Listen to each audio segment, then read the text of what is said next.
कितनी विशाल विशाल भुजाएं हैं, पूरा ब्रह्मांड उनकी भुजाओं में है। पूरे ब्रह्मांड को उन्होंने अपनी भुजाओं में समेट रखा है। आपसे मेरी प्रार्थना है कि उनकी भुजाओं की शक्ति के बारे में टिप्पणी करने की कोई आवश्यकता नहीं है। अरे आपकी भुजा मैं जानती हूं कितनी ताकतवर है। श्री राम की भुजाएं छोड़िए, उनके छोटे भाई की भुजा में कितनी ताकत है, पहले यही समझ लो कितनी ताकत है। मंदोदरी बोली, रामानुज लघु रेख खिंचाई,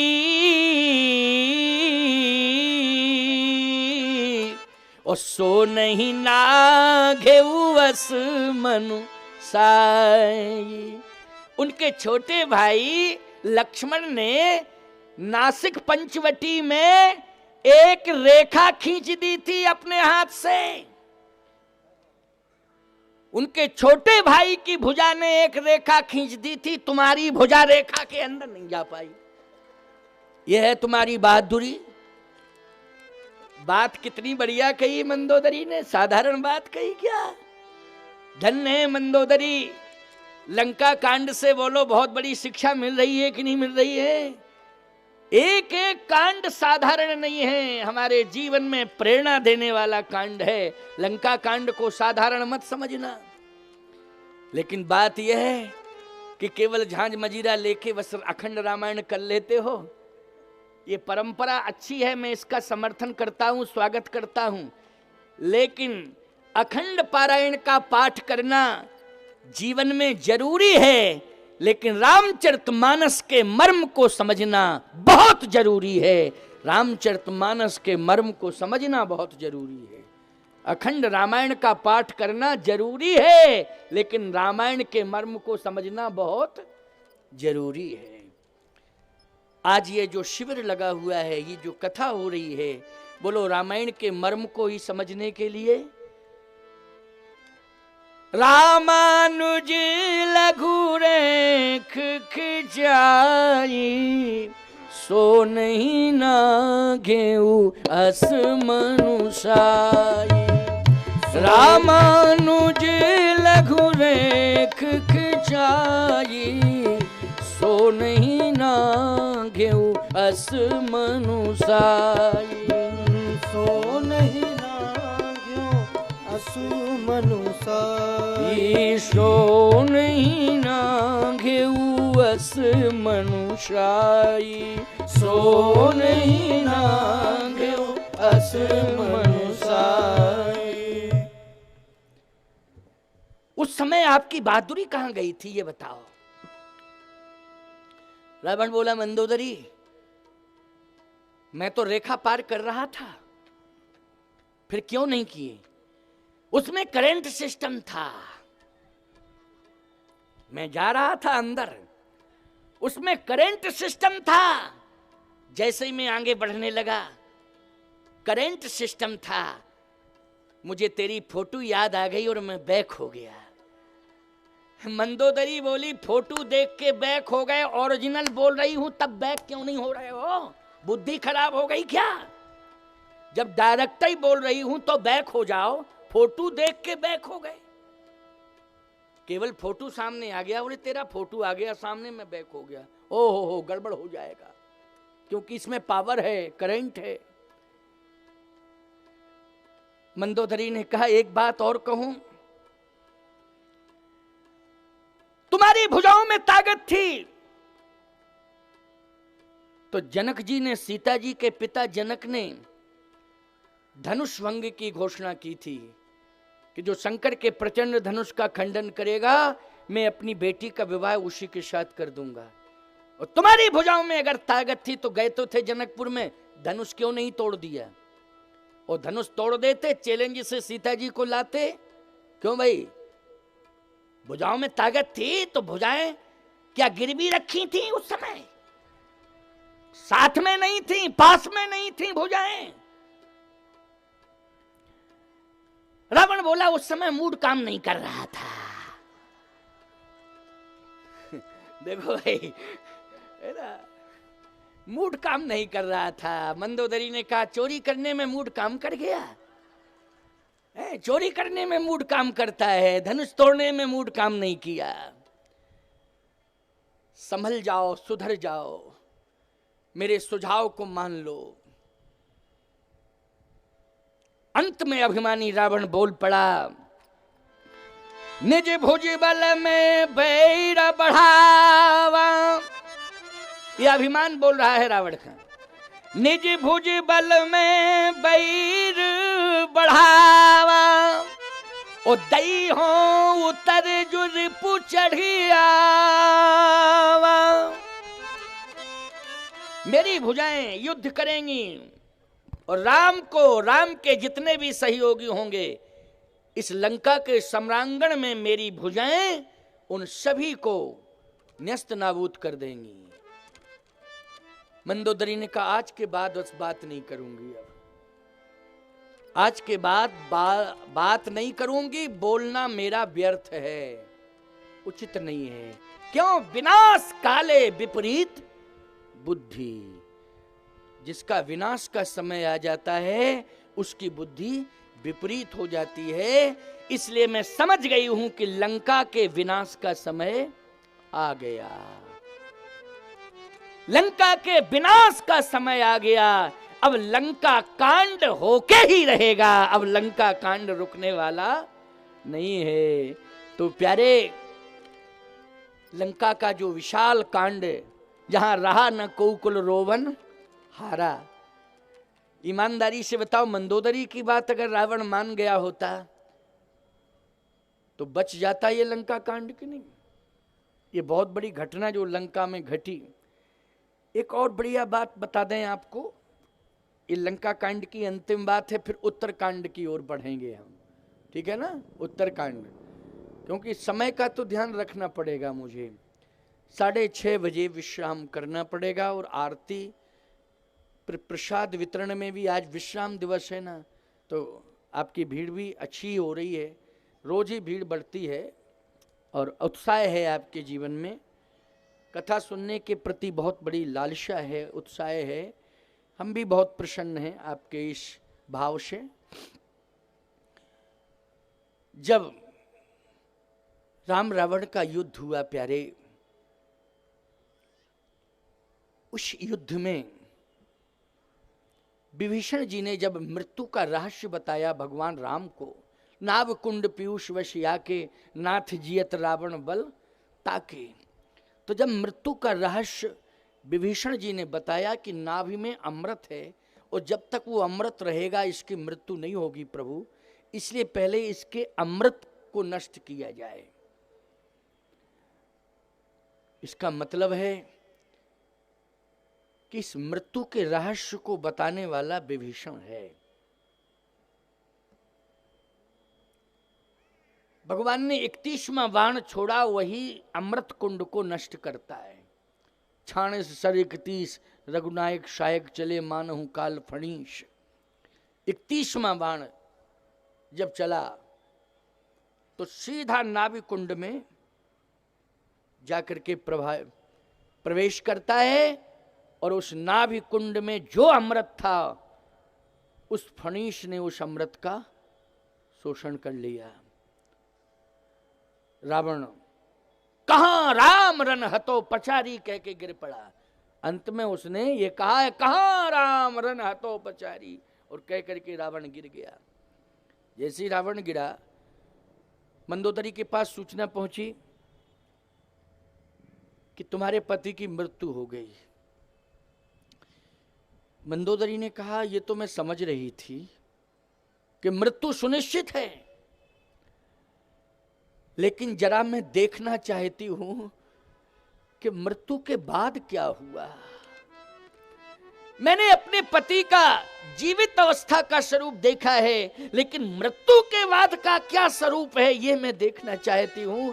दौड़ पड़ी मंदोदरी, दौड़ पड़ी, और जैसे मंदोदरी दौड़ के आई तो देख क्या रही है, माथा पकड़ के रो रही है, और देख क्या रही है, दुर्दशा रावण की हो रही। काक कंक ले भुजा उड़ाही। कौआ जो है रावण की भुजा ले जा रहा है। ये रामायण का प्रमाण है, देखो लंका कांड का। मंदोदरी देख रही है ये।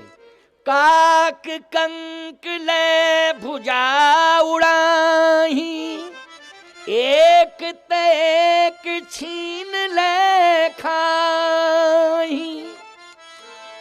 एक कौआ रावण की भुजा ले गया, दूसरा कौआ उस कौए से भुजा छीनता है, ले जाता है, फिर वो वापस आता है। इस तरह से बोलो, ये दृश्य किसने देखा? मृत्यु के बाद का मंदोदरी ने देखा। मैं कहता हूं, ये तो मैंने सुना है कि एक ऐसी अज्ञात लाश पड़ी थी जिसको गीधड़, कुत्ते और कौवे खा रहे थे। एकांत में ऐसी लाश पड़ी थी, लेकिन एकांत में वो रावण की लाश नहीं थी। बोलो थी क्या एकांत में? 33 करोड़ देवता देख रहे थे।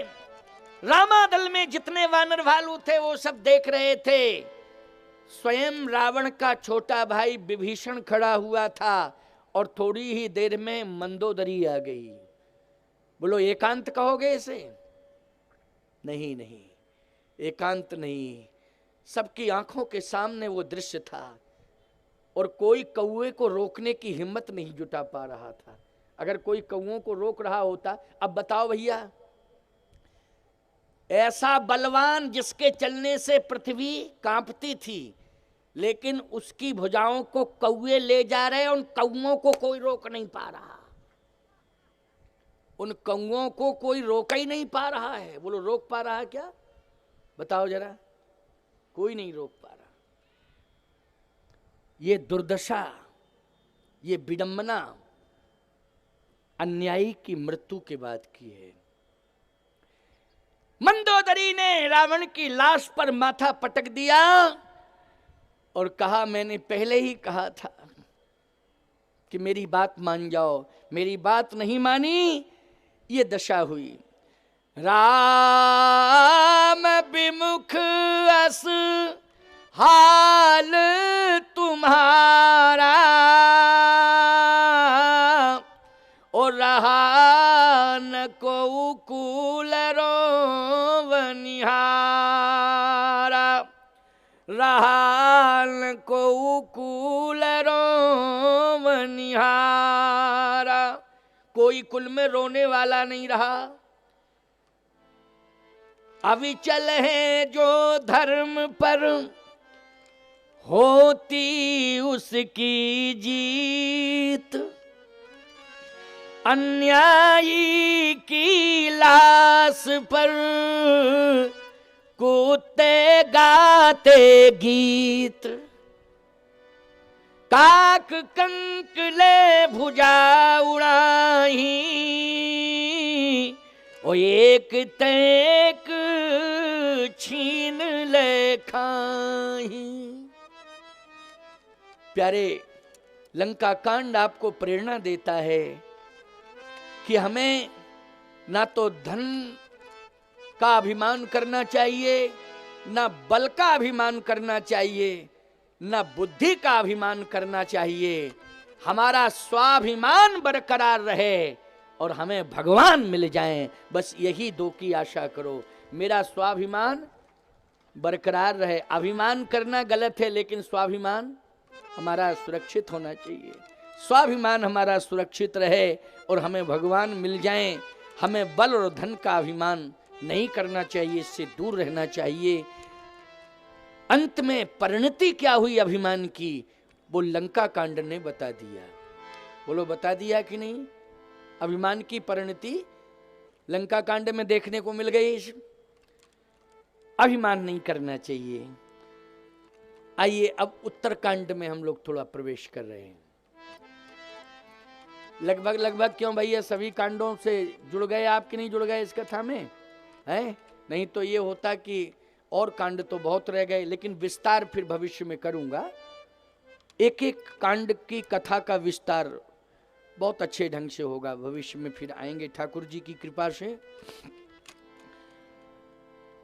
क्योंकि ठाकुर जी की कृपा तो होनी चाहिए, शरीर स्वस्थ रहे, और शरीर स्वस्थ रहे और शरीर ही रहे,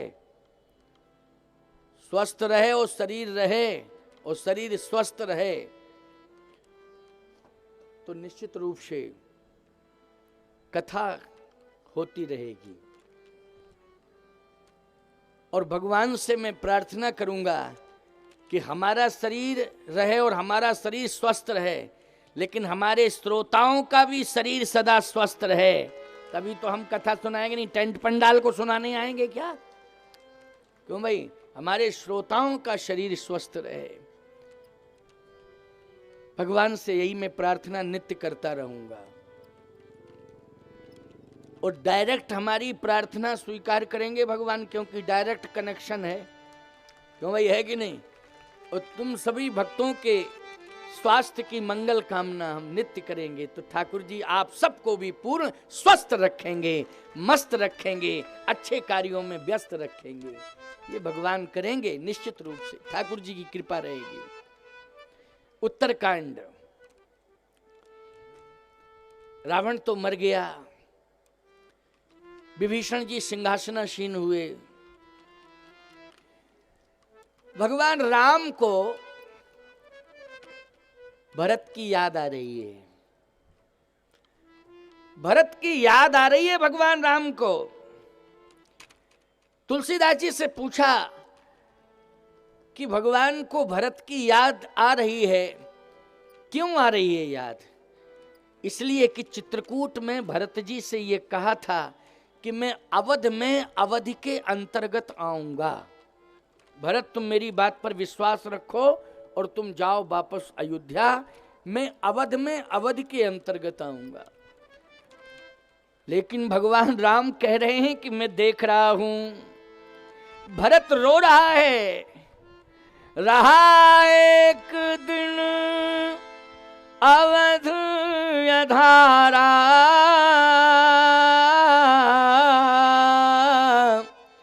समझत मन दुख भयउ अपारा, कारण कवन नाथ नहीं आयु, जान कुटिल की धोमोए बिसरायु, कपटी कुटिल मोहे प्रभु चीन्हा, ताते नाथ संग नहीं लीना।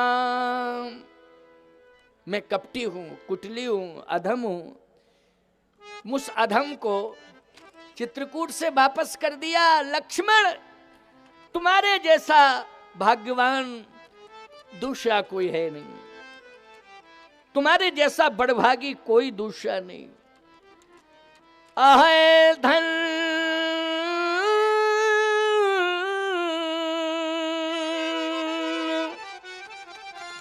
लक्ष्मण बड़भागी, राम पदार बिंद अनुरागी। अहे धन्य लक्ष्मण बड़भागी। लक्ष्मण तुम बड़भागी हो। भरत जी कहते मैं अभागी हूं।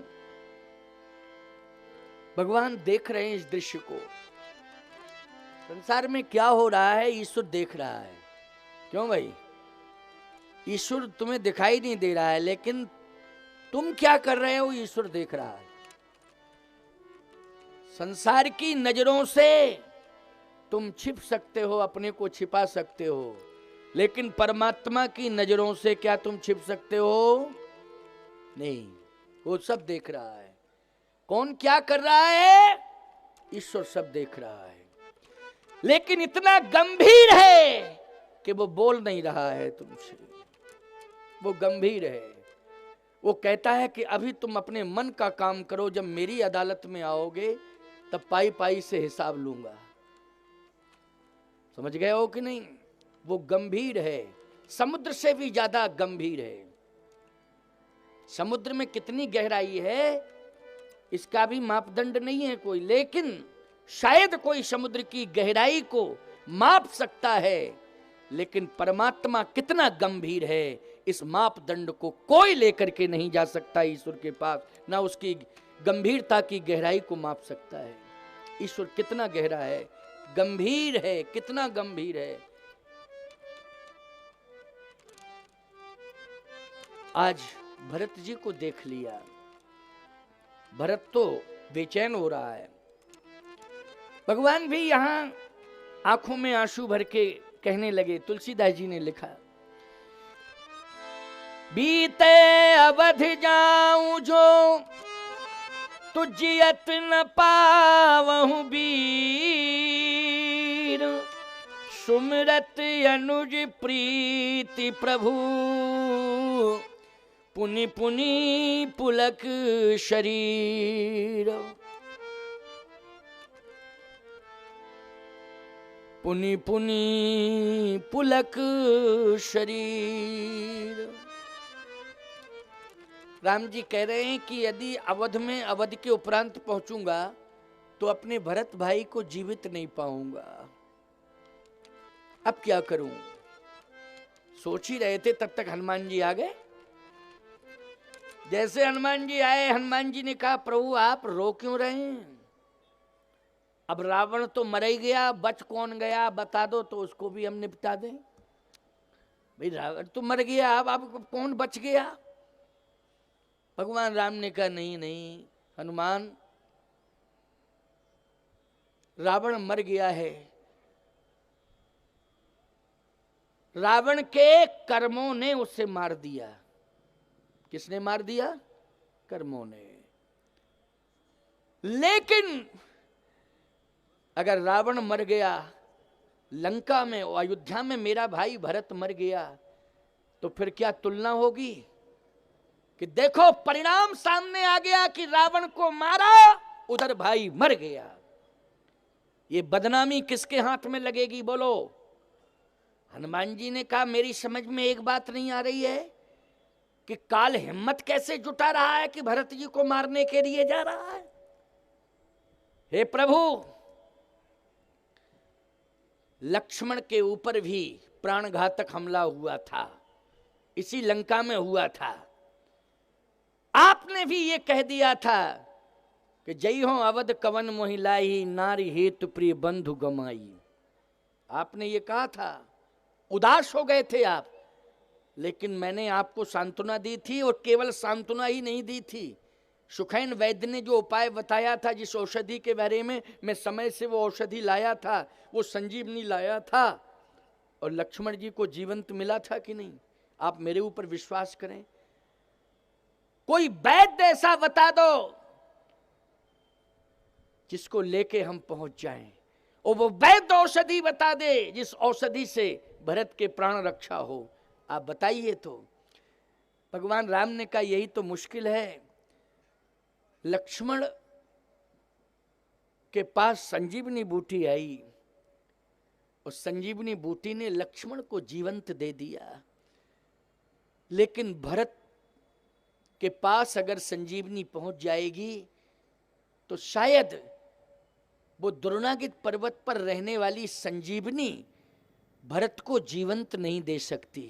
फिर भरत को जीवित करने के दो ही उपाय हैं, या तो भरत के सामने राम पहुंच जाएं तो भरत जीवित हो सकते हैं, अथवा राम कथा रूपी संजीवनी पहुंच जाए। राम कथा रूपी संजीवनी पहुंच जाए। हनुमान जी ने कहा, हमारे पास दोनों हैं, राम भी हैं और राम कथा भी है। क्यों भैया, ये बात सही है कि नहीं? राम भी है हनुमान जी के पास और राम कथा भी है। और एक बात बताएं प्रभु, या तो हम आप ही को ले चलें डायरेक्ट, और नहीं तो जो प्राइवेट व्यवस्था में आप हैं मेरे अंदर क्यों भाई, सही बताओ, हनुमान जी के अंदर हृदय में कौन बैठे हुए हैं? आपने कहा राम। बैठे हैं कि नहीं बैठे हैं? तो हृदय में राम, और हृदय में ही राम कथा। बोलो, है राम कथा कि नहीं? हृदय में ही राम कथा है, हृदय में ही राम है। हनुमान जी ने कहा, या तो आप चले चलो, नहीं, मेरे पास जो स्पेशल व्यवस्था है उसी का मैं प्रयोग करूंगा। आप तो ये बताओ, आप चल रहे हो कि हमें भेज रहे हो? भगवान ने कहा ऐसा है हनुमान, तुम जब जाओगे तो मुझे लेकर के ही तो जाओगे। हाँ, आपको लेके जाऊंगा। ज्यादा से ज्यादा सीता को लेके जाओगे तो राम सीता बैठे हृदय में, लेकिन लक्ष्मण? तो भरत ये प्रश्न करेगा ना, मुझसे ही प्रश्न करेगा कि लक्ष्मण कहाँ है, तो मैं यही कहूंगा कि पीछे आ रहा है, पीछे आ रहा है। तो भरत जी यही कहेंगे कि साथ में ले गए थे लेकिन छोड़ के चले आए आप। साथ में जब अयोध्या से ले गए थे तो अयोध्या में साथ में ही लेके आना चाहिए था। अयोध्या के लोग भी प्रश्न खड़ा कर सकते हैं, मां कौशल्या भी पूछ सकती हैं, हे हनुमान, सत्य तो यह है कि भरत अगर मुझे नहीं प्राप्त करेगा, लक्ष्मण को नहीं देखेगा, सीता को नहीं देखेगा, तो कुछ भी डिसीजन ले सकता है। तो तीनों एक साथ कैसे जा सकते हैं, इसके लिए क्या व्यवस्था है? हनुमान जी ने कहा इसके लिए व्यवस्था है विमान, पुष्पक विमान। तीनों चले जाएंगे, वो जितने हैं वे सब चले जाएंगे, कोई दिक्कत, कोई रह ही नहीं जाएगा। पुष्पक विमान। तो कहा पुष्पक विमान बुलाओ। पुष्पक विमान आया था, तो पुष्पक विमान में राम, लक्ष्मण और जानकी तीनों तो बैठे ही, लेकिन जितने बंदर भालू थे, बोलो वो सब बैठ गए कि नहीं बैठ गए? पुष्पक विमान इतना बड़ा, एक सज्जन बोले महाराज इतना बड़ा था पुष्पक विमान? अरे पुष्पक विमान तो इतना बड़ा था कि उसमें बढ़ने की क्षमता थी, पूरी बंबई बैठ जाए फिर एक सीट खाली। हाँ, पूरा महाराष्ट्र बैठ जाए एक सीट खाली, पूरा भारत बैठ जाए एक सीट खाली, पूरा विश्व बैठ जाए एक सीट खाली। बढ़ता रहता था पुष्पक विमान। क्यों? एक सज्जन बोले महाराज इतना क्षेत्रफल कैसे? हमने कहा जब रहने वाले लोग अंदर जा रहे हैं तो जगह खाली हो गई पीछे। क्यों भाई? जगह पीछे खाली, जब सब रहने वाले लोग जब विमान में अंदर आ रहे हैं तो जगह खाली, विमान को जगह मिल रही है बढ़ने के लिए, विमान बढ़ता रहता था, ये उसमें क्षमता थी, ये वरदान प्राप्त था पुष्पक विमान को। हनुमान जी ने कहा कि अब विमान आ गया है, सभी बैठ गए, बानर भालू भी बैठे, अब क्या दिक्कत है? भगवान बोले लेकिन विमान से तो चलो, कहो कि ये चले। विमान से हनुमान जी ने कहा कि अब विलंब नहीं करो, जल्दी चलो। पुष्पक विमान चला। जैसे ही पुष्पक विमान चला साहब, प्रयागराज में पुष्पक विमान पहुंचा, और जैसे प्रयाग में पुष्पक विमान पहुंचा तो भगवान राम ने कहा हनुमान इधर आओ, जिस गति से ये विमान चल रहा है, समय से ये विमान मुझे अयोध्या नहीं पहुंचाएगा। उस समय से यदि ये विमान अयोध्या नहीं पहुंचाएगा तो निश्चित रूप से भरत के प्राण नहीं बचेंगे। अब क्या होना चाहिए? हनुमान जी ने कहा विमान नहीं पहुंचाएगा लेकिन हनुमान तो पहुंचाएगा। आप बैठिए हनुमान जी के कंधे पर, अभी ले जाता हूं। हनुमान जी में ये क्षमता है कि एक कंधे, एक साइड में श्री राम जी, दूसरी तरफ श्री जानकी जी भी बैठ जाती, और लक्ष्मण जी की पूंछ बड़ी मजबूत है। लक्ष्मण जी तो क्यों भैया पूंछ ही का सहारा ले लेते, कोई दिक्कत नहीं। लेकिन जितने बानर भालू हैं वो बोले हम लोग कहां जाएंगे? हनुमान जी ने कहा तुम लोगों के लिए विमान है, आराम से विमान में बैठ के आओ। बंदरों ने कहा देखो हम विमान के भरोसे नहीं बैठे थे, विमान में भगवान के भरोसे बैठे थे, और जिस विमान से भगवान निकल जाएं वो विमान अयोध्या जाएगा कि कंधार? क्यों भैया? पता नहीं, उसका ठिकाना नहीं कि किधर चला जाए है? विमान भी चल रहा है तो भगवान के भरोसे चल रहा है। बोलो भाई, तुम्हारा वाहन भी चल रहा है तो ड्राइवर के भरोसे नहीं चल रहा है, किसके भरोसे चल रहा है? बोलो, भगवान के भरोसे चल रहा है। तुम कहो महाराज ड्राइवर बहुत होशियार है, अरे तुम्हारा ड्राइवर होशियार है और सामने वाले का ना हुआ होशियार तो क्या करोगे? तुम कहाँ जाओगे? बोलो भाई, वो उसका लक्ष्य ही कुछ बन जाए अथवा वो मूर्खता का परिचय दे दे तो आखिर तुम कहाँ जाओगे? इसलिए होशियारी मत बताना, ना वाहन पे भरोसा करना, ना ड्राइवर पे भरोसा करना, ना सड़क पर भरोसा करना, भगवान पर भरोसा करना कि भगवान के सहारे हम चल रहे हैं। और जाको राखे साइया मार सके न कोई, बाल न बांका कर सके चाहे जो जग बैरी होए। इसलिए भगवान के भरोसे घर चलाओ, भगवान के भरोसे वाहन चलाओ और भगवान के भरोसे ही व्यापार चलाओ प्यारे। भगवान पर भरोसा करो। ईश्वर की सत्ता विलक्षण सत्ता है, ईश्वर की सत्ता ताकतवर सत्ता है, सामर्थ्य है उसमें। इसलिए समर्थ प्रभु राम की शरण में रहो, उन पर विश्वास करो और निश्चिंत होकर के रहो। चिंता करने की कोई जरूरत नहीं है। आज वानरों ने कहा कि हम विमान में बिना राम जी के नहीं रहेंगे। भगवान राम ने कहा तो एक काम करो हनुमान, अब तो प्रयाग से पास में ही अयोध्या है, तुम पहले पहुंच जाओ और पहुंच के भरत को प्रभावित करना। सरकार प्रभावित कैसे करूंगा? कहा तुम राम कथा सुनाना, और राम कथा सुनाओगे तो राम कथा में अमृत है, और अमृत जहां होगा वहां बोलो मृत्यु आ सकती है क्या? बस फिर मैं पीछे से आया जाता हूं, अब ज्यादा दूरी नहीं रह गई। भरत ही कुशल हमार सुनायु, लेकिन कुशलता सुन करके यदि भरत अपने धैर्य को धारण कर ले तो फिर तुम समाचार भरत का मुझे भी सुना देना, लेकिन कंडीशन पर विचार कर लेना है कि कंडीशन क्या है, परिस्थिति क्या है। भरत ही कुशल हमार सुनायु, समाचार ले तुम चली आयु। भरत का समाचार लेकर के मुझे सुना देना, मेरा समाचार भरत को सुना दो, जाओ। और जैसे हनुमान जी पहुंचे तो अयोध्या खाली थी, अयोध्या में तो कोई था ही नहीं, अयोध्या पूरी खाली थी, अयोध्या में कोई नहीं था।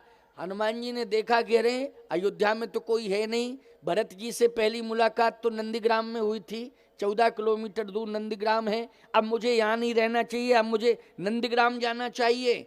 अब विलंब मत कर हनुमान, निश्चित रूप से भरत जी ने कोई ऐसा संकल्प ले लिया है, भरत जी जिंदगी मौत की लड़ाई लड़ रहे हैं। अयोध्यावासी शायद भरत को बचाने में लगे हुए हों, इसलिए अयोध्या खाली है, अयोध्या में कोई है ही नहीं, अब तुझे विलंब नहीं करना चाहिए, नंदीग्राम में पहुंच। हनुमान जी नंदीग्राम में पहुंच गए। जैसे पहुंचे तो वास्तव में पूरी अयोध्या खड़ी है, भरत जी रो रहे हैं। राम विरह के आंसुओं से एक विरह सागर बन गया है। राम विरह सागर मह भरत मगन मन होत, विप्र रूप धरि पवन सुत, आए गए जन पोत। विप्र रूप धरि पवन सुत, आए गए जनपोत। हनुमान जी उसी समय ब्राह्मण का वेश धारण करके भरत जी के सामने खड़े हो गए। भरत जी की आंख बंद है, आंसू निकल रहे हैं, विरह सागर बढ़ता जा रहा है, भरत जी के प्राण कंठ में आ गए हैं। हनुमान जी ने कहा कंठ से ऊपर प्राण निकलेंगे तो ब्रह्मरंध्र से प्राण निकल जाएंगे, जब ब्रह्मरंध्र से प्राण निकल जाएंगे हनुमान तो तू क्या करेगा? इसलिए रोकना चाहिए प्राण। रुकेंगे कैसे? कथा से रुकेंगे। कथा में अमृत है, अमृत है कथा में। हनुमान जी ने कथा सुनाना शुरू किया। जासु विरह सोचो दिन राति, रटहु निरंतर गुणगन पाति। रघुकुल तिलक सुजन सुखदाता, आयु कुशल देव मुनि त्राता। आयु कुशल देव मुनि त्राता। घबराइए नहीं, आ रहे हैं राम जी, आ रहे हैं, आ रहे हैं, आ रहे हैं। भरत जी ने सुना आ रहे हैं, हनुमान जी बोले आ नहीं रहे, आयु कुशल देव मुनि त्राता, आयु कुशल आ गए देव मुनि त्राता। भरत जी ने कहा तो एक वचन ही तो ध्वनित हो रहा है, एक वचन क्यों ध्वनित हो रहा है? इसका मतलब है कि 3 गए थे तो अकेले ही क्यों आ रहे, 2 कहां गए?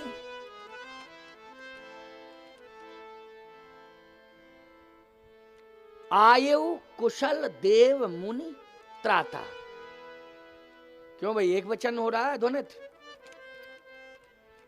अब हनुमान जी सोचे कि प्रभु ने तो यही कहा था भरत कुशल हमार सुनायो, लेकिन वक्ता को मंच पर आप बिठा लें तो वक्ता केवल ऐसा ना हो कि मात्र एक ही प्रसंग जानता हो, अनेक प्रसंगों की जानकारी उसे होनी चाहिए। मान लो श्रोता को वो प्रसंग सुना रहा, वो पसंद नहीं आ रहा तो दूसरा सुनाओ, वो नहीं आया तो तीसरा सुनाओ, जो पसंद आ जाए, जिसमें जनता प्रसन्न हो, समझ ले, वो सुनाइए, संतुष्ट करिए। क्यों भाई? ये धर्म कहता है। हनुमान जी तो वक्ता ही नहीं है, वक्तृत्व कला विशारद हैं। वाल्मीकि जी कह रहे हैं वक्तृत्व कला विशारद, हनुमान जी से बड़ा वक्ता तो संसार में है ही नहीं कोई दूसरा। हनुमान जी समझ गए। हनुमान जी ने कहा रे सुनो तो, धैर्य धारण करो, सुनो तो आगे अच्छा सुनाओ। हनुमान जी ने कहा ध्यान रखना, एक वचन नहीं, आप 3 की बात कर रहे हो ना।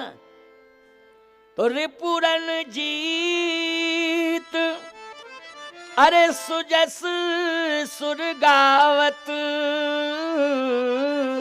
सीता अनुज सहित प्रभु आवत।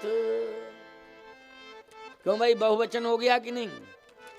वो जैसे ही कहा सीता अनुज सहित प्रभु आवत, तो सुनत बचन बिसरे सब दुखा, त्रसावंत जन पाए पीयूषा। पीयूष मानी क्या होता है? पीयूष मानी क्या होता है? जहर। तो चुपचाप क्यों बैठे हो? पीयूष मानी होता है अमृत, होता है कि नहीं? और त्रसावंत जन पाए पीयूषा, अमृत मिल गया कि नहीं मिल गया? अमृत किससे मिला? राम से मिला अमृत की राम कथा से मिला? बोलो, राम कथा से अमृत मिला। अभी तो राम नहीं मिले हैं, राम तो आ रहे हैं, लेकिन राम कथा ने अमृत दे दिया। और जैसे ही भरत ने अमृत का पान किया तो लोगों ने कहा कि राम कथा तो मिल गई, लेकिन राम तो अभी नहीं आए। हनुमान जी ने कहा पहले नेत्र खोल के देखो, तब ना दिखाई देंगे राम। अयोध्या वासियों ने कहा कि हम तो नेत्र खोल के देख रहे हैं, यहां तो सूचना देने वाला आया, राम नहीं आए। भरत जी बोले राम जी तो नहीं आए, लेकिन राम कथा आ गई है, लेकिन राम कब आएंगे? हनुमान जी बोले आ गए, आ गए। हाँ नेत्र खोल के तो देखो। अयोध्या वासियों ने कहा नहीं आए। हनुमान जी बोले आ गए। भरत जी बोले झूठ बोल रहे हो क्या? हनुमान जी ने कहा कभी झूठ बोलता नहीं हूं। कहा यदि मैंने नेत्र खोल के देखा और राम जी का दर्शन नहीं हुआ तो जला के भस्मीभूत कर दूंगा, तुम भस्म हो जाओगे। क्योंकि जो असत्य बोलता है वो कोप भाजन बन जाता है। मैं असत्य कभी पसंद नहीं करता। हनुमान जी ने कहा जिंदगी में कभी असत्य बोलता नहीं हूं, असत्य बोलने वाला मेरे सामने भी नहीं आता है, ये भी मेरी विशेषता। असत्य बोलने वाला मेरे सामने भी नहीं आता है। अयोध्या वासी बोले बड़ी गजब की बात करते हो, अरे राम जी आए कहाँ हैं? वो बोल रहे। हनुमान जी बोले तुम लोगों की आंखों पे मोतिया बिंद आ गया, इसलिए तुम लोगों को दिखाई नहीं दे रहे, तो मैं क्या करूं? लेकिन भरत जी मैं श्राप तब न स्वीकार करूंगा जब राम नहीं मिलेंगे तब, लेकिन आंख खोल के तो देखो। और जैसे ही भरत जी ने आंख खोली, हनुमान जी ने अपना सीना फाड़ दिया है। कहा देखो ये बैठे हुए हैं, ये बैठे हैं, देखो। आहा, बोलो भैया भरत जी को राम जी मिल गए कि नहीं मिल गए? विमान वाले राम नहीं मिले, लेकिन हनुमान वाले राम मिल गए। कौन से राम मिल गए? हनुमान वाले राम मिल गए। भरत जी बोल पड़े,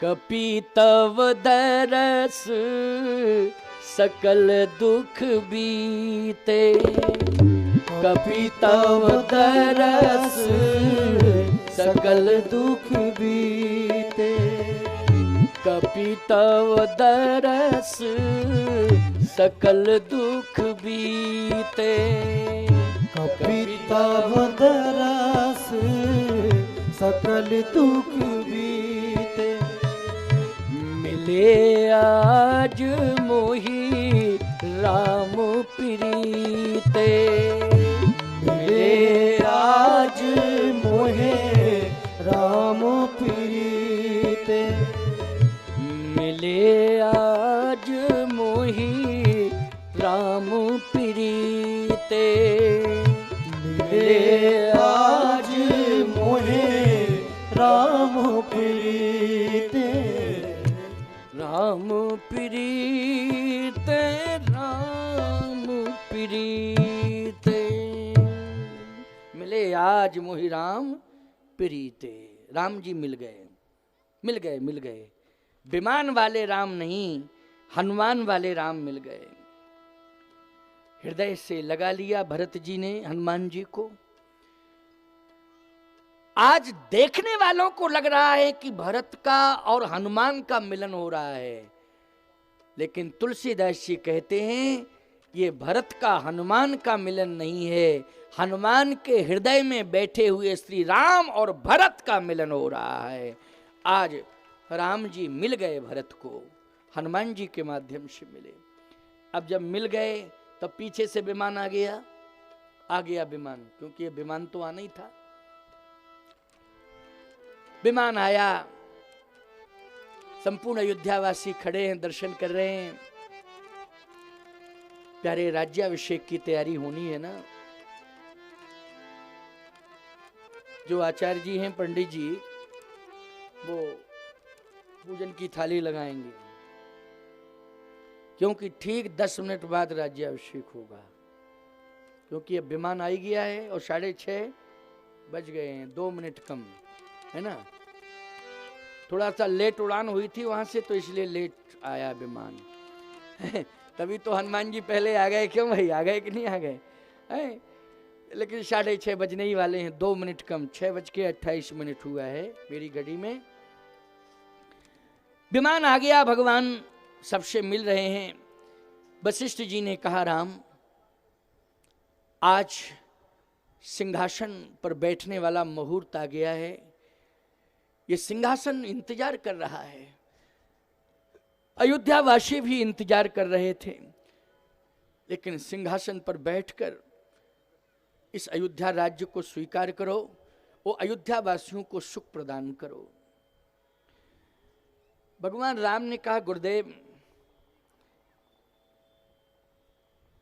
ये सिंहासन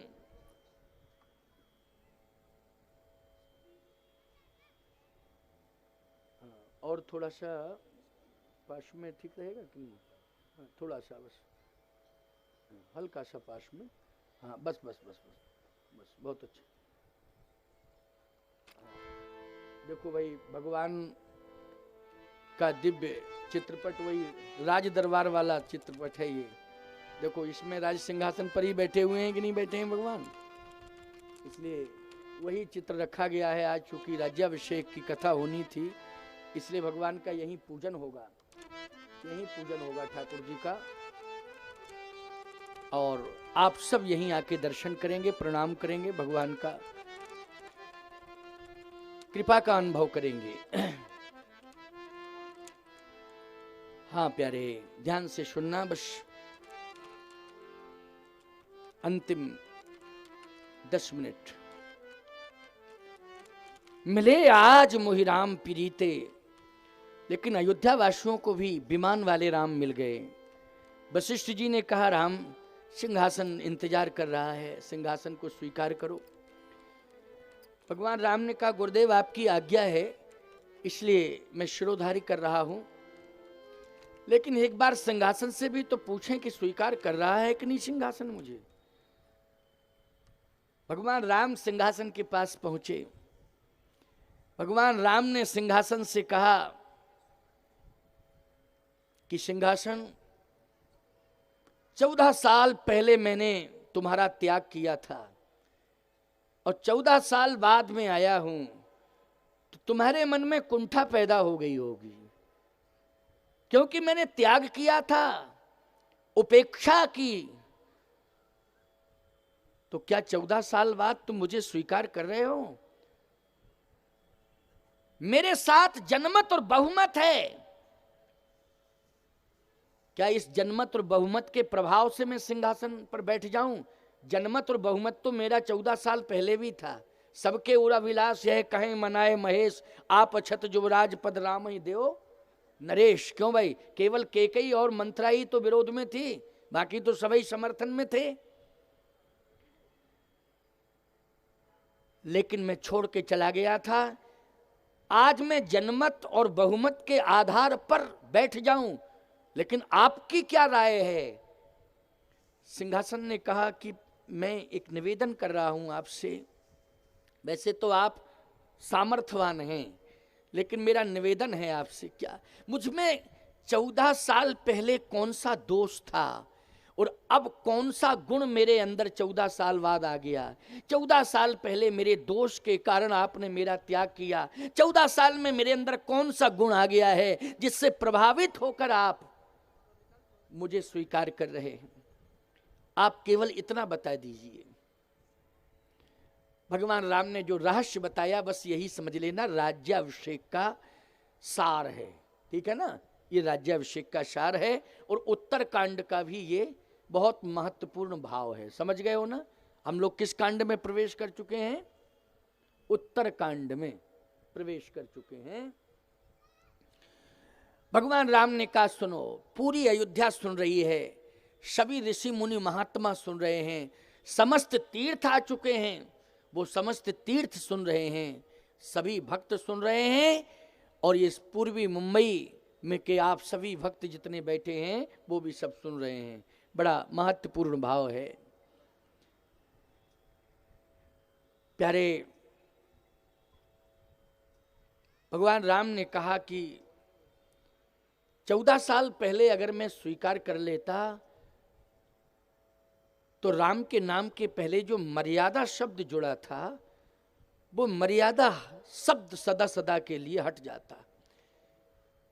केवल ये राम होता, रामचंद्र होता, लेकिन मर्यादा पुरुषोत्तम राम नहीं होता।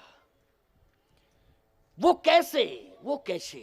भगवान ने कहा ऐसे कि जैसे ही मैं जनकपुर से सीता जी को लेके आया अवधपुर में, तो जनकपुर में सारी दुनिया ने ये देखा है कि महारानी सुनैना ने सीता को मेरे हाथ में सौंपा।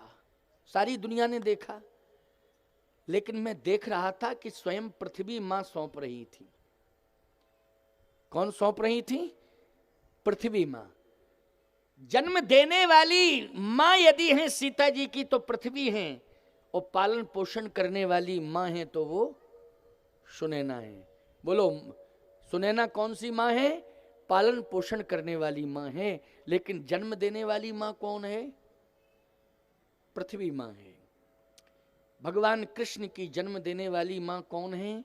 देवकी। पालन पोषण करने वाली मां कौन है? यशोदा जी। बोलो, है कि नहीं? पृथ्वी मां ने सीता जी को मेरे हाथ में सौंपा। मैंने पृथ्वी मां को प्रणाम किया, क्योंकि मेरी सास मां है। कौन है? सास मां। जैसे ही मैं अयोध्या आया तो मेरे पिताश्री ने एक संकल्प लिया। क्या संकल्प लिया? कि मैं राम को राजा बनाऊंगा, मैं राम को राजा बनाऊंगा। सारे लोगों ने समर्थन कर दिया कि आप राम जी को राजा बनाइए। भगवान राम ने कहा कि मैं एकांत में बैठ के रोया था कि ये बहुत अनुचित हो रहा है, बहुत अनुचित हो रहा है। विमल वंश मही अनुचित एकू, बंधु विहाय बढ़े अवशेकू। लेकिन संपूर्ण तैयारियां हो चुकी थी। मैं नहीं चाहता था कि मैं सिंहासन पर बैठूं। क्यों? सिंहासन पर बैठने का मतलब था कि मैं पूरे राज्य का स्वामी बन जाता। क्या बन जाता? स्वामी। अच्छा बोलो भैया, आपके नाम किसी संपत्ति का दाखिल खारिज हो जाए तो आप भूमि स्वामी हो जाते हो कि नहीं हो जाते हो? इसका मतलब है कि आप भूमि स्वामी हो जाते हो, वो भूमि आपकी भोग्या हो जाती है कि नहीं? आप उसके कौन हो जाते हैं? स्वामी हो जाते हैं। और वो भूमि आपकी भोग्या हो जाती है, आप उसका वर्ण कर लेते हैं। भगवान राम ने कहा कि जब पृथ्वी माँ ने अपने हाथ से स्वयं अपनी बेटी को मेरे हाथ में सौंपा, तो सीता की माँ मेरी सास माँ होती है। वो मेरे लिए पृथ्वी भोग्या कैसे होती? वो तो पूज्या के रूप में थी। मैं कैसे बैठ जाता? तो पृथ्वी ने तो आज सिंहासन कहता है कि 14 साल बाद क्या वो सास नहीं रही? संबंध बदल गया क्या? भाई 14 साल पहले पृथ्वी सास थी, लेकिन 14 साल बाद भी तो पृथ्वी सास है। तो अब 14 साल बाद आप सिंहासन पर बैठना चाहते हैं, भले ही गुरुदेव की आज्ञा से बैठना चाहते, लेकिन संबंध तो वही है ना, तो मर्यादा कैसे रहेगी? बड़ी महत्वपूर्ण बात है ये। क्यों भाई, विचारणीय बात है कि नहीं? ये साधारण बात नहीं। सिंहासन कहता है तो आप उत्तर देना, 14 साल बाद भी तो पृथ्वी आपकी सास मां है, और आप बैठेंगे तो पृथ्वी आखिर आप स्वामी बनेंगे, तो पृथ्वी क्या बनेगी? पृथ्वी भोग्या होगी। भगवान राम ने कहा नहीं, इसका मतलब है कि सिंहासन तुमने देखा नहीं। जब मैं जनकपुर गया था तो पृथ्वी माँ ने सीता को मेरे हाथ में दिया, और जब मैं अयोध्या से सीता को लेके चला तो मैंने वन में एक लीला की थी। कौन सी लीला? सीता से पूछो, सुनो प्रिया वृत रुचिर सुशीला। सुनो प्रिया वृत रुचिर सुशीला। मैं कछु करव ललित नर लीला। मैं कछु करव ललित नर लीला। तुम पावक मह करहु निवासा। तुम पावक मह करहु निवासा। जब लग करहु निशाचर नासा। तब लगी करहु निशाचर नासा। प्रभु पद धर हिये अनल समानी। प्रभु पद धर हिये अनल समानी। जब ही राम शब कहा बखानी।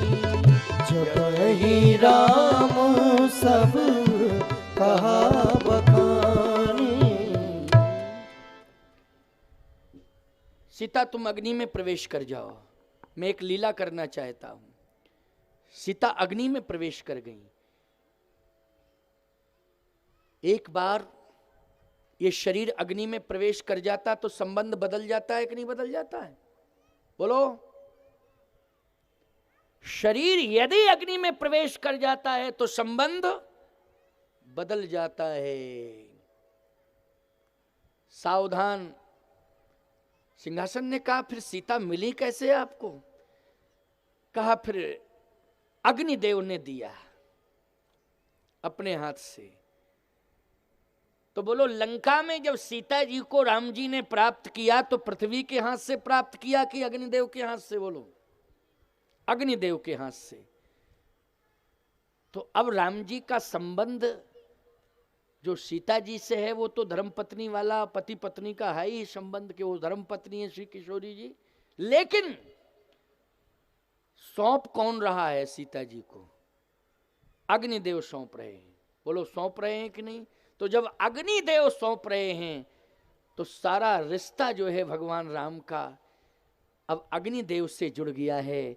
भगवान राम ने कहा कि आज मैं अगर सिंहासन पर बैठता हूं तो राम की मर्यादा सुरक्षित रह रही है, मर्यादा में किसी भी प्रकार का कोई प्रश्न चिन्ह नहीं लग रहा है। आज मैं अधिकारी हो गया हूं सिंहासन के वर्ण का और इस राज्य की संपत्ति के वर्ण का, मैं अधिकारी हो गया हूं। बोलो भाई, अगर 14 साल पहले संबंध परिवर्तन करने की लीला अयोध्या में होती कि तुम पावक मह करहु निवासा, और उस समय सीता जी अयोध्या में ही अग्नि में प्रवेश कर जाती तो पूरा रघुवंश जो है जिंदगी भर के लिए प्रभावित हो जाता कि नहीं हो जाता? जल्दी बोलो, होता कि नहीं होता? पूरा रघुवंश, और संभव भी नहीं था क्योंकि लीला का विस्तार करना था। इसलिए उस लीला के विस्तार में एक विशेष लीला अग्नि की लीला जो हुई है, जिसमें सीता जी को प्रवेश कराया गया, अग्निदेव से सीता जी को लिया गया, इसमें भगवान राम की सिंहासन की मर्यादा सुरक्षित रह गई प्यारे। इसलिए भगवान राम कहते हैं आज यदि आप सहर्ष स्वीकार करो तब तो मैं स्वीकार करूंगा सिंहासन को, नहीं आज भी मेरे मन में सिंहासन पर बैठने की कोई तमन्ना नहीं है। सिंहासन की आंखों में आंसू आ गए। सिंहासन कहता है धन्य है राम, आपने मर्यादा का पालन करने के लिए मेरा त्याग किया था, इसका मतलब है मेरी मर्यादा को ही आपने सुरक्षित किया है, इसलिए आपका स्वागत है, स्वागत है, स्वागत है। बस भगवान का आवाहन किया सिंहासन ने, सिंहासन पर भगवान राम बैठे, और जैसे ही सिंहासन पर बैठे भगवान राम तो बोलिए राजा रामचंद्र भगवान की। अब सिंहासन पर भगवान राम का पूजन हो और आप सब पूजन कराएं। तब तक मैं वेद मंत्रों के द्वारा पूजन होना चाहिए, लेकिन एक दो चौपाइयां मैं दोहरा रहा हूं, और इसके बाद में ठाकुर जी का पूजन और वेद स्तुति के साथ होगा। आप सब पूरी तरह से ध्यान मग्न होकर के इस स्वस्ति वाचन को श्रवण करेंगे और ये अपने जीवन में अनुभव करेंगे कि भगवान राम सिंहासन पर बैठे हुए हैं, भगवान श्री राम का तिलक हो रहा है। मानस की कथा के अनुसार तिलक किसने किया? प्रथम तिलक वशिष्ठ मुनि कीना, पुनि विप्रन कह आयसु दीना। सबसे पहले वशिष्ठ जी महाराज ने तिलक किया। इसके बाद जितने भी विप्र थे सभी को वशिष्ठ जी ने कहा कि आप सब तिलक करें। तो ये जो स्वस्ति वाचन होगा वो स्वस्ति वाचन ही प्यारे भगवान का स्तवन होगा, भगवान के पूजन में ही भगवान का सम्मान होगा, और राम राज्य की परंपरा, राज्याभिषेक की परंपरा का स्वरूप अनुप्राणित होगा। आप सब प्रीति पूर्वक राम राज्याभिषेक के दर्शक भी बने रहें, और थोड़ी देर बाद जब भगवान का पूजन हो जाएगा तो सभी को विधिवत जिस तरह से मंच पर आने की परंपरा मैंने बनाई, आप सबको अनुमति दी थी, उसी परंपरा के अनुसार और ये व्यवस्था समिति के द्वारा, माँ शेरावाली ट्रस्ट के सदस्यों के द्वारा दी गई थी। उन लोगों ने मुझसे सुझाव मांगा था, मैंने सुझाव दिया था कि ठीक है, सभी आपके हाथ से प्रसाद लेना चाहते हैं, तो मैंने कहा ठीक है मैं प्रसाद दूंगा, सब भक्तों की इच्छा रखूंगा। आप सभी भक्तों को मेरा आशीर्वाद है और राम राज्याभिषेक की अनंत शुभकामनाएं हैं आपके लिए, अनंत बधाइयां हैं आप सबके लिए। आप सबका श्री सीताराम जी कल्याण करें। माँ शेरावाली ट्रस्ट के सदस्यों ने बहुत परिश्रम किया, बहुत मेहनत की, और उसकी परिणति ये है कि आज ये कार्यक्रम पूर्ण रूपेण सफल हो गया। कल हवन भी होगा और भंडारा भी होगा, है ना? हवन और भंडारे का भी आयोजन है। उस हवन भंडारे में भी आप सब उपस्थित रहेंगे, प्रसाद ग्रहण करेंगे। आज मेरे द्वारा आप सबको मंच से ही प्रसाद मिलेगा, तो मैं चाहता हूं कि पंडित जी जो है स्वस्ति वाचन करें और यजमानों को बुला करके पूजन करवाइए, है ना? इसके बाद में एक गीत बढ़िया सुंदर श्री गाया राम। जाएगा। श्री राम। जय श्री राम। जैसे कि मर्यादा और व्यवस्था है, पूज्य महाराज श्री ने बताया कि भगवान का प्रथम अभिषेक वशिष्ठ जी महाराज के द्वारा किया गया। प्रथम तिलक वशिष्ठ मुनि की नाम पुण्य सदुत्तरन आयुष दीना। तो सौभाग्य का विषय है कि हमारे आपके मध्य में श्रीमान वशिष्ठ तिवारी जी उपस्थित हैं और मैं पूज्य महाराज श्री की आज्ञा चाहूंगा, यदि महाराज श्री आज्ञा करें तो वशिष्ठ तिवारी जी भी आज वशिष्ठ मुनि के पद का दायित्व का निर्वहन कर दे। देखिए, वशिष्ठ जी के द्वारा तिलक होना था और वशिष्ठ नाम से तिवारी जी हैं ही, तो ये संजोग तिवारी जी को मिलना था। देखो, सोच समझ के नाम माता पिता रखते हैं ना, तो बहुत आनंद आता है। तो वशिष्ठ तिवारी जी को और फिर पूरे समिति के सदस्य भी आएंगे, क्योंकि पुण्य विप्रन का आयुष दीना, तो सभी सदस्य भी साथ में भगवान का अभिषेक करेंगे, पूजन करेंगे। और इसके बाद में संपूर्ण भक्त जितने बैठे हैं, क्योंकि ये माँ शेरा वाली का दरबार है और राम कथा परिवार है ये सब, तो सभी को ये सौभाग्य मिलने जा रहा है। आप सभी सौभाग्यशाली हैं, सभी को ये सौभाग्य मिलेगा। मैं तो बैठा रहूँगा, आप सबको मैं आशीर्वाद भी देता रहूँगा, प्रसाद भी देता रहूँगा, लेकिन भगवान का पूजन हो जाए अभी, और भगवान के पूजन के बाद फिर इस परंपरा का निर्वहन होगा। सीताराम।